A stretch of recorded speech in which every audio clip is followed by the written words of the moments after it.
Ngasi di card reading gi video makatang tau se ko ada sida aina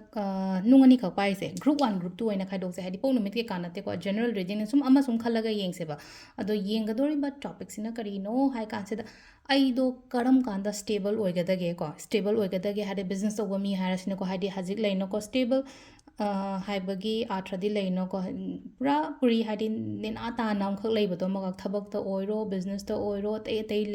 life ki leiri ba ko limam se ko stability karam kanda la ka dai hape deng se ko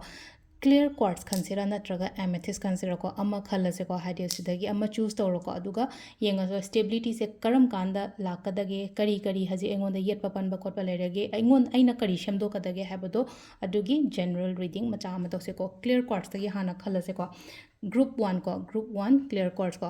ado sida yeng doi se haidi ai karam kanda ai do nena tana fazana thabain khang ga toro leiga da ge habdo dugi matang dani ko aina khalli ba aina ningi ba du wish the wish hai tare ko itho comment haidi just positive affirmations ni ko haidi aina ningi ba poto ai phange haina dumai taroga affirmations amai thoko da kaishu kai ba kem ta leite na haidi all affirmations se iyo solo ko hainai ne ba dum anamba matamda oiba hai tare ko sumaina khoina sonba natraga iba matamda khoida oi ko yam thuna dudana ni kaina sum hadi sum journal gumba iba ko kaina sum yam da haijari se hadi sigi matam je sumaina iyo wakhan nungaina phangdraga su phange haina khallaga dumai taro ko ado sida leire ko aina lokthoiba card mayam se sida leire ko haisi sando leire du mathang mathang onthorage ko stability ko stability lakpase ko hajik sum haisne ko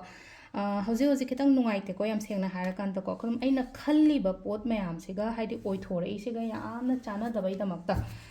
ado hanadi hanasu dum hana nungaina leramba su yai ko hana katang nungai ba khotpa mai tor lai ko ado hauji hauji ki oina haraga ti ko se lai se ma ko leino ko haidi aina asa to romba harasne ko haidi kaino da harasne thabain khang do oirom aina khalamba simaina oira amaga di kain khala haidi oi dabai damakta kitang khara hai tar ko some kind of regret natraga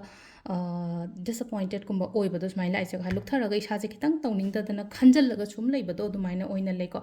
leiganu ko smaina leibiganu haiba ya thadi leino ko opportunities engonda leiriba somda yagidra su somda yaba haiba gi amtaina ma leina ko da hage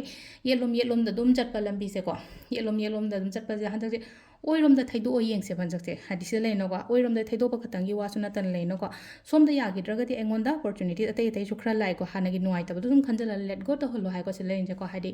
any kind of disappointment or regret later let go adugi matung dang sai egi future ka ta live hojik se ketang nung sunu ngai te ko selai imung da lera go su lebang sabang khang da ba khot ba ko dumai tor su le ko paisa nung sa gi problems kum ba kai gum ba sum khar su face to rangani ko hari financially yamna secure oi da ba do adu su oi ko je hajik ke secure hain oina haraga ti ko hari aina khan ba du ga ngai gi la i do ga hitan chana da ba ko aduga silen ko future ka tyam phari ko future ka se ai se aduki matik haidi wata padaba oyo haina di piriba aduki mati wata padaba oyo haidi sida migi mating phawa yamna tawba ngamgani ba haidi sorsina aingonda tap mayam ama pibiba do tap tangi pibiba haragadi aingonda leiraga da natra mayam sina charity donations kumba kai gumba tore aingonda aigi yumda natraga aigi pocket ta paisa yaudраga di kamaina migi damak aina tawro doino arusile no mingoda yeliba kholiba mayam se haidi akoina ai magi akoi gi hazinga si kaino gi future card oidoni ko future card sida haidi ko aido yamna wealthy person oina oidra haidi ma se wata padaba khotaba dumana su male ko haidi mayam sida haidi angamba khara gra mating tawriyo ma se maka aduduna isorsina ai damakta dama ama tawrakani ko ai adu tawra amatung da su haidi ma se ningjang obangka haidi mana ai sorsina ina ai bu chanbi dana ai se ngasi si yorai no ko duna ai su angamba khatang mi gi mating gumba kai gumba dumana tawbo ko aduga amana silaina ko changes lai ko changes lai lakadori ba 2 years kumba kai gumba dumai lai ko hadi lakadori chahi ani gumba kai gumba sida aingonda stability change kari kra sugumba mayam se ko ado 2 years in hadi pura stable oirakpagi matang dani ko aduga aingonda sum change kumba lakpa sina koi gi December January gumba kai gumba dai ko khara ahongba dai lakani ko aina tawriba thabak natraga business ke kasu gumbai matang da ko sisina ahamba clear quartz khan bangai gi oina oire ko mathangi amethyst choose to ba mu yeng se ko group 2 da amethyst ko group 2 gi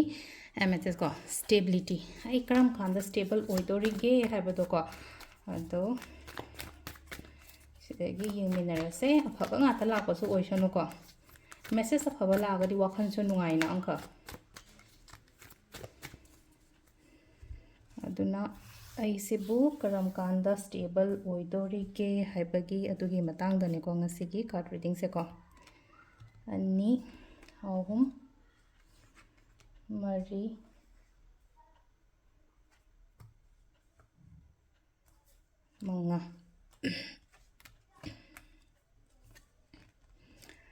ꯌꯥꯝꯅ ꯐꯅꯗꯤ ꯂꯥꯛꯑꯦ ꯇꯧꯔꯤꯁꯦ ꯑꯦꯃꯦꯊꯤꯁꯅ ꯑꯃꯨꯛꯀ ꯍꯦꯟꯅ ꯐꯔꯦ clear ꯀ꯭ꯋꯥꯔꯠꯁꯇꯒꯤꯀꯣ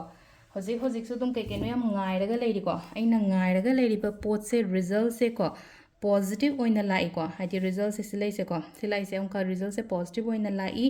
ꯑꯗꯨꯒ celebration ꯃꯣꯗꯀꯁꯨ ꯂꯥꯛꯏꯀꯣ ꯁꯤꯗ ꯑꯩꯈꯣꯏꯅ ꯊꯕꯛ ꯑꯃ ꯇꯧꯕ ꯃꯇꯝꯗ ꯂꯩꯅꯀꯣ ꯊꯕꯛ ꯑꯃ ꯇꯧꯕ ꯃꯇꯝꯗ ꯃꯥꯏ ꯄꯥꯛꯑꯒꯗꯤ ꯁꯦꯂꯦꯕ꯭ꯔꯦꯠ ꯇꯧꯏꯅ ꯁꯤꯗ ꯉꯁꯥꯏ ꯀꯞꯁꯀ ꯊꯥꯡꯒꯠꯂꯒ ꯃꯤꯁꯤꯡꯁꯦ ꯑꯃꯈꯛ ꯂꯩꯅꯀꯣ ꯌꯥꯝ ꯀꯦꯅ ꯃꯑꯣꯡꯅ ꯁꯦꯂꯦꯕ꯭ꯔꯦꯠ ꯇꯧꯋꯦ ꯍꯥꯏꯗꯤ ꯉꯁꯥꯏꯒꯤ ꯆꯤꯌꯔꯁ ꯇꯧꯕꯒꯤ ꯃꯑꯣꯡꯅꯦꯕ ꯁꯤ ꯂꯩꯁꯦꯀꯣ ꯍꯥꯏꯗꯤ ꯑꯩꯈꯣꯏꯅ ꯑꯦꯆꯤeve ꯇꯧꯔꯦ ꯐꯪꯉꯦ ꯍꯥꯏꯗꯤ ꯐꯥꯔꯁ ꯇꯥꯏꯝ ꯃꯇꯝꯗ ꯀꯞꯁꯦ ꯊꯥꯡꯒꯠꯂꯒ ꯀꯩꯅꯣ ꯇꯧꯅꯩꯅꯀꯣ ꯑꯗꯨꯗꯨꯅ ꯍꯧꯖꯤꯛ ꯑꯩꯅ ꯉꯥꯏꯔꯒ ꯈꯣꯠꯂꯒ ꯂꯩꯔꯤꯕ ꯄꯣꯠ ꯃꯌꯥꯝꯁꯦ ꯄꯣꯖꯤꯇꯤቭ ꯂꯥꯛꯑꯣ ꯍꯥꯏꯅꯁꯨ ꯄꯤꯀꯣ ꯑꯗꯨꯒ ꯄ꯭ꯂꯁ ꯒꯥꯏꯗꯦꯟꯁꯁꯦ ꯀꯔꯤ ꯍꯥꯏꯅꯁꯨ ꯑꯃꯨꯛ ꯍꯥꯏꯒꯦ ꯍꯥꯏ ꯃꯇꯝꯁꯤꯗ ꯍꯦꯟꯅꯁꯨ ꯍꯣꯠꯅꯧ ꯍꯥꯏꯅ ꯍꯥꯏꯔꯤꯕꯁꯤꯗ ꯑꯩꯅ ꯉꯥꯏꯕꯗꯨꯅ ꯉꯥꯏꯕ ꯑꯣꯏꯖꯔꯦ ꯑꯗꯨꯒ ꯏꯁꯥꯒꯤ ꯑꯣꯏꯅ ꯍꯦꯟꯅ ꯍꯣꯠꯅꯧꯋꯣ ꯅꯪ ꯀꯩꯒꯨꯝꯕ ꯌꯥꯝꯅ ꯍꯦꯟꯅ ꯍꯣꯠꯅꯔꯒꯗꯤ ꯅꯉꯣꯟꯗ ꯑꯃꯨꯛꯀ ꯍꯦꯟꯅ ꯐꯕ ꯂꯥꯛꯀꯅꯦꯕ ꯑꯃꯨꯛꯀ ꯍꯦꯟꯅ ꯐꯕ ꯂꯥꯛꯀꯅꯤ ꯃꯤꯡꯆꯠ ꯐꯥꯎꯕ ꯂꯥꯛꯀꯅꯦꯕ ꯁꯤꯗ ꯃꯤꯡꯆꯠꯁꯦ ꯑꯐꯕꯔꯣꯝꯗ ꯍꯥꯏꯅ ꯍꯥꯏꯔꯁꯦꯕ ꯁꯤꯗꯀꯣ ꯃꯤꯡꯆꯠ ꯑꯐꯕꯔꯣꯝꯗ ꯍꯥꯏꯗꯤ ꯑꯩꯒꯤ ꯇꯧꯔꯤꯕ ꯑꯩꯅ ꯍꯣꯠꯅꯔꯤꯕ ꯈꯣꯠꯂꯤ ꯃꯌꯥꯝꯁꯦ ꯍꯥꯏꯗꯤ ꯒꯨꯗ ꯅꯦꯝ ꯐꯦꯝ ꯍꯥꯏꯔꯁꯤꯅꯦꯀꯣ ꯅꯦꯝ ꯐꯦꯝꯒꯨꯝꯕ ꯀꯩꯒꯨꯝꯕ ꯑꯗꯨꯃꯥꯏꯅ ꯂꯥꯛꯄ ꯑꯗꯨꯝ ꯑꯣꯏꯔꯦꯀꯣ ꯍꯥꯏꯗꯤ ꯏꯚꯟ ꯑꯩꯈꯣꯏꯒꯤ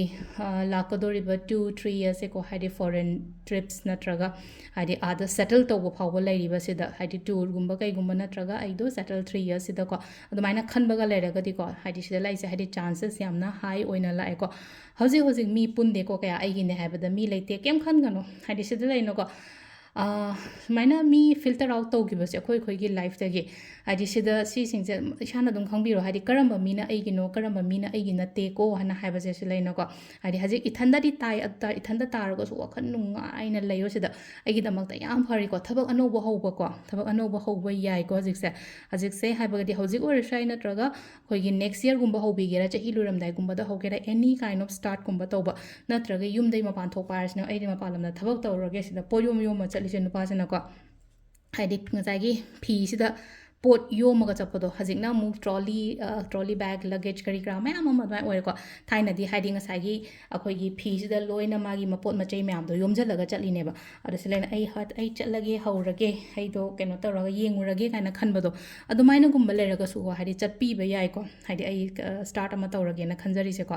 ꯑꯗꯣ ꯑꯣꯚꯔꯑꯣꯜ ꯑꯦꯃꯦꯊꯤꯁꯀꯤꯁꯨ ꯌꯥꯝ ꯐꯖꯅ ꯂꯥꯛꯑꯦꯀꯣ ꯑꯗꯨꯗꯨꯅ ꯍꯣꯠꯅꯕꯤꯔꯣꯀꯣ ꯍꯣꯠꯅꯕ ꯂꯦꯞꯄꯤꯒꯅꯣ ꯍꯣꯠꯅꯔꯒꯗꯤ ꯑꯃꯨꯛꯀ ꯍꯦꯟꯅꯁꯨ ꯐꯕ ꯑꯣꯏꯒꯅꯤꯀꯣ ꯑꯗꯣ ꯁꯤ ꯂꯩꯔꯦꯀꯣ ꯑꯩꯁꯦ ꯀꯔꯝ ꯀꯥꯟꯗ ꯁ꯭ꯇꯦꯕꯜ ꯑꯣꯏꯒꯗꯒꯦ ꯍꯥꯏꯕꯒꯤ ꯇꯥꯔꯣ ꯀꯥꯔꯠ ꯔꯤꯗꯤꯡ ꯃꯌꯥꯝ ꯊꯦꯡꯛ ꯌꯨ